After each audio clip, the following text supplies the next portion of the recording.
All right, so let's talk about web services. So, web services is a mechanism that allows um, exposing behavior or data access on the server to a URL that can be accessed from an HTTP resource, as an HTTP resource, as if we were looking up for an HTML document or downloading any document from the web. You can now, instead of retrieving documents, you could map them to behaviors, right, or functions that can execute on the server. This became very popular. I mean, it's something we've been doing for quite a while, and but it became very popular when when the internet exploded, when the web became so pervasive and ubiquitous everywhere. Uh, since before the web, it was when you wanted to have multi-process processes that are running on different machines talk to one another.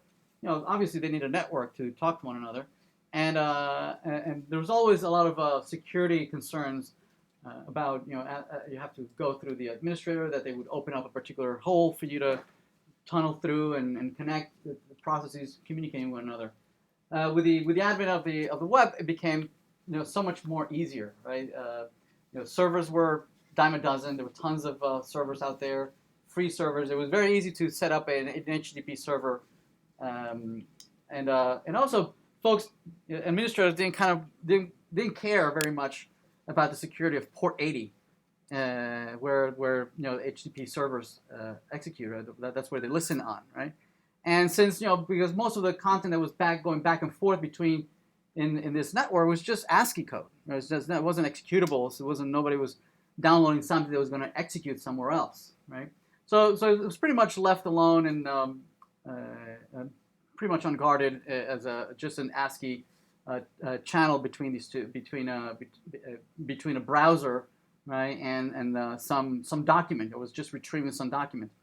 But beyond just exposing documents, folks started using it as an infrastructure to have machines or programs to talk to one another through this network, through this port that was fairly unguarded, and so they were looking for mechanisms to just say, well, if you have this URL, then execute this function, right? The earliest attempt to do this with CGI common gateway interface scripts that would allow you to just execute C++ or C programs by mapping it to some URL. But we've come a long way from that day, and it became a huge became of huge interest towards at the beginning of the century, at the turn of the century, since folks were saying, well, the internet was exploding, and everybody was finding a brand new ways to use the internet. And one of the things that the folks were exploring is how can we use the internet to integrate disparate systems that you might have folks using one infrastructure and other folks using some other infrastructure. How could we integrate all these systems? And so the idea came that well, what if we somehow take some legacy system or a given system, regardless of whatever infrastructure you are using, as long as we can give you some shell that you expose some endpoints that are accessible at known URLs, right? And we can agree on what the protocol is on the data that we're exchanging, right? If we can agree on that, you can internally you can implement it any which way you want, in whatever language, infrastructure, doesn't matter, whatever database that you want. But as long as you have this endpoint, and we can agree on the data and ASCII data that we exchange, we can start integrating all sorts of disparate systems, right? And leave everyone independent and free to do whatever they want behind that shell, right? And so this idea was coined as a web service, where you have these endpoints providing some kind of service, right, through the web protocol, right, that would allow you to execute something and disconnect the implementation from the behavior. and have folks integrating. And this became, a lot of folks were promised the moon and the stars with what you could do with this idea. We could finally integrate all these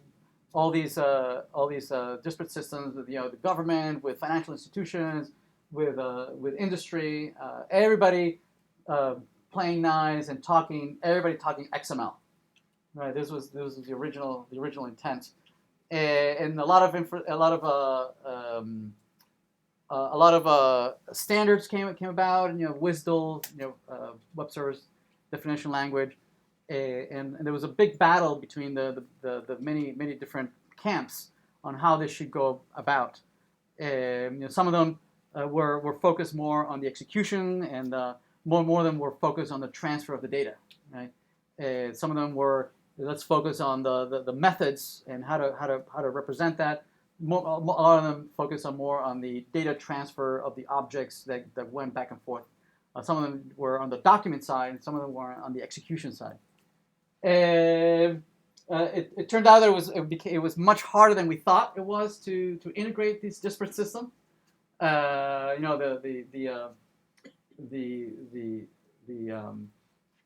The propaganda was that I was on my car, I was going to be late, and automatically my system would call the airline and change my ticket. It would rearrange my hotel and my car reservation, and this would happen automatically.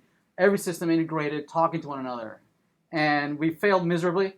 It was never as easy to do all this, and it turned out that integration was really hard. Nevertheless, the technology survived and has since been applied to all sorts of ways of sharing data. Most companies today provide some form of access to their data centers through some API that they try to monetize somehow.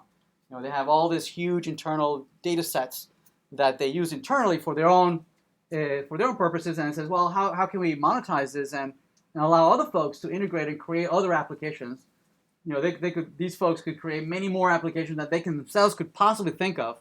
Right? So if they could share all this all this knowledge, all this data, they could find ways to monetize over that data.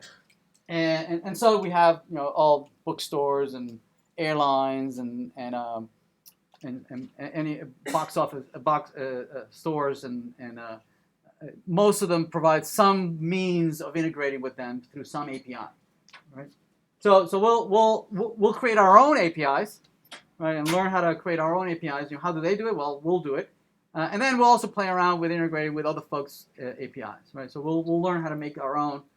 Ideally, we would create an API that's not only consumable by us, but also consumable by anybody, right?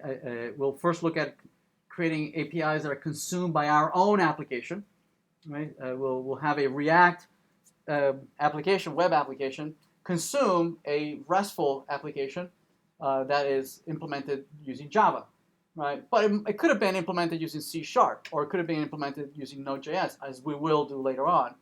But the same API is the same. It's a URL, right? And you use get, post, puts, and deletes.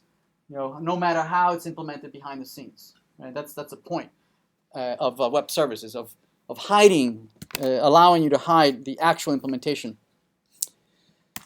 All right, so we already got started in I think one of the earlier assignments. You were asked to create a Spring Boot application and create a Hello World web service, right? That I think it returned just a string and returned an object. I think that was the extent of that. We're gonna retake that. We're gonna resurrect that project, and now we're going to be using it as the main source of data going forward. Right. So our application, our web application, our React and Redux application, instead of having some hard-coded content, it's going to go out to this Java server, just Java RESTful service, to retrieve data. Right. So you already should have this up and running. You had created a Hello World, and so one of the simplest requests that you can do to one of these services is just hitting it with a particular URL And just a couple of the anatomy of the URL. It has a couple pieces here. So we have the typically you would have the name of the domain here. I don't have that. And then a path that that up to this point, it has typically mapped to some physical file that is being downloaded, right? Either an HTML file, a JavaScript file, a CSS file. We're going to start considering the fact that this is doesn't have to necessarily map to anything physical, right? Instead, it'll logically map to some executable, right? That can calculate what the response is on the fly. Okay. So this here, find user by ID, perhaps maps to a function of the same name, find user by ID, and then most of this perhaps might be literal string, but some pieces of the path might be dynamic. Maybe the last piece might be dynamic. Maybe the ID of some user, where 1, 2, 3 is the ID of that user I'm looking for. It could be 2, 3, 4, 4, 5, 6, whatever, right? And up to this point, it might return an object that represents a user with that particular ID in some JSON format. After that, to that, this here, because the data is part of the path, 1, 2, 3, 2, 3, 4, the ID, usually is referred to as a path parameter. Right? It's a parameter to some executable, but it's part of the path. Yes. An alternative to passing data through the path is to pass it as a query string. Anything after the question mark, that's part of it's part of the URL. The URL can have a question mark here. After that, this is referred to as the query string. Right? Query strings allow you to encode name-value pairs, name value, name value, name value, delimited by the ampersand. So it's just name equal value ampersand, name equal value ampersand, and so on and so forth. Where you can pass in additional parameters, right, as part of the query string. Now, why would you use one or the other? We'll talk about that. There's a reason why you use one or the other, right, query strings or use path parameters. So yeah, this would be a query parameter, and this would be a path parameter. Okay. All right. Yeah. So Java Spring Boot REST controllers implements we can use the REST controllers to implement web services. Okay. So you might already have implemented this here, where where you had mapped a particular URL /hello to an executable, a function like such as this, say hello. And the way this works is that if when this runs and the server sees this parameter, this path parameter, this path pattern. Thank you. This pattern over here, meaning that at the end of the HTTP ://, which is referred to as the root or the context of the application, if it sees hello, right, it'll execute this function. And if the HTTP request is of type GET, then it'll be mapped to this function, right? HTTP has quite a few types of verbs that can be used as part of the request. It could be a post, put, a delete, right? It could be a get. The get is the most common one. This is what the browsers typically generate, right? Whenever you look for a document, typically what they do is they generate a get HTTP request. So what this here, the get mapping and the /hello, we refer to that as an endpoint, a web service endpoint, right? So that's one endpoint, and it's implemented, and in this case returns a plain old string. Right. So if you run it /hello, it comes back with hello world. The path parameter that we saw earlier, right? It can be captured in the function by using the pattern curly brackets and then a name variable, the name of a variable there. What that tells the Spring Boot framework is that it's not a literal, right? It's a placeholder, and I want it to be called here in my code. I want to call it to name, so I can refer to it locally in my code. And I'm referring to it using the path variable annotation there, at path variable, yes? And here's where I say this placeholder, parse it, and then give it to me as a string, and assign it to this local variable called nameVariable. Right? And then internally I can do whatever I want. Here I'm just concatenating. Right?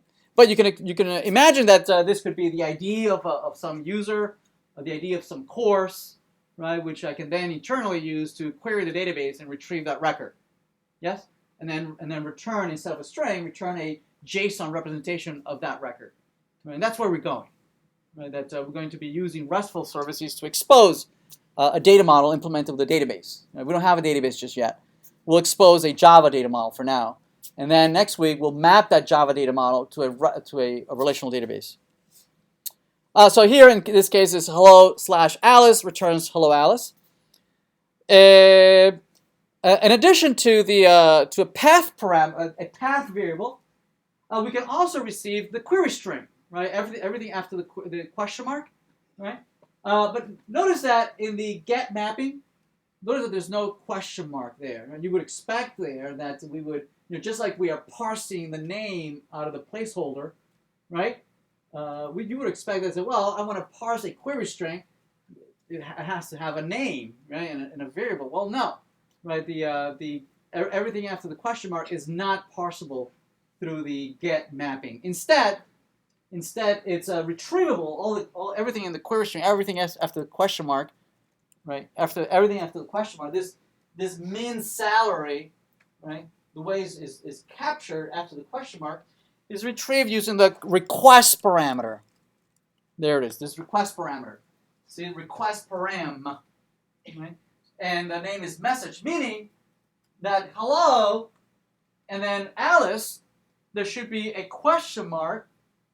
The variable called message equals something.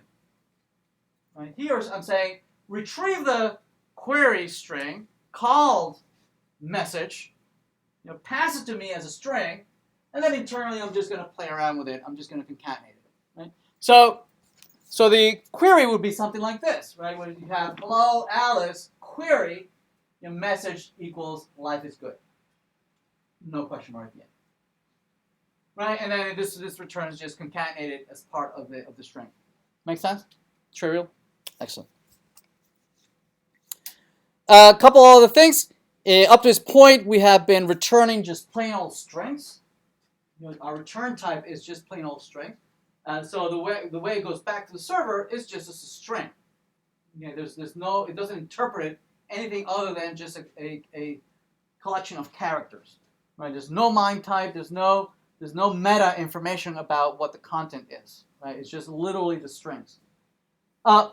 Now, oftentimes we want to be able to send back and forth more complex data. Yes.